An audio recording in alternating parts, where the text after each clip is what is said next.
Welcome to A to hub Bangla YouTube channel. তো আজকে আমরা দেখে নেব এইরকম শেপ থাকলে এখানে কতগুলো ত্রিভুজ আছে কিভাবে কাউন্ট করব। কাউন্ট করতে গেলে কিন্তু অনেকক্ষণ টাইম লেগে যাবে। এটা শর্ট ট্রিক্স কি, দেখো এখানে কতগুলো আছে আগে কাউন্ট করে নেব। 1 2 3 4 5 6 7 8, টোটাল আমাদের লাস্ট আসলো 8 অবধি। তাহলে এটা এখান থেকে আমরা কতগুলো ত্রিভুজ আছে কিভাবে বের করবো, এই লাস্ট 8 এর সঙ্গে ইনটু 2 করে নেব। 8 দুগুণে 16, তাহলে আমাদের অ্যান্সার হয়ে গেল কি এখানে টোটাল 16 খানা আমাদের ত্রিভুজ আছে। এবার এই শেপটাই দেখো এখানে কতগুলো ত্রিভুজ আছে কিভাবে করবো, সেম ভাবে ফর্মুলা দেখো। বাইরে আছে 1 2 3 4 5 6 7 8, এই 8 কে আবার ইনটু 2 করব, হয়ে গেল আমাদের 16।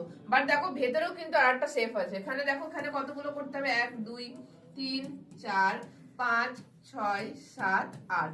এবার এই 8 কে আবার ইনটু 2 করব, হয়ে গেল আমাদের 16। এবার যদি দুটো যোগ করে নিই আমাদের হয়ে যাবে 32। তার মানে এখানে আমাদের 32 খানা ত্রিভুজ আছে। তো এরকম আরো শর্ট ট্রিক্স জানার জন্য আমাদের চ্যানেলটাকে সাবস্ক্রাইব করে দাও এবং লাইক করে দাও।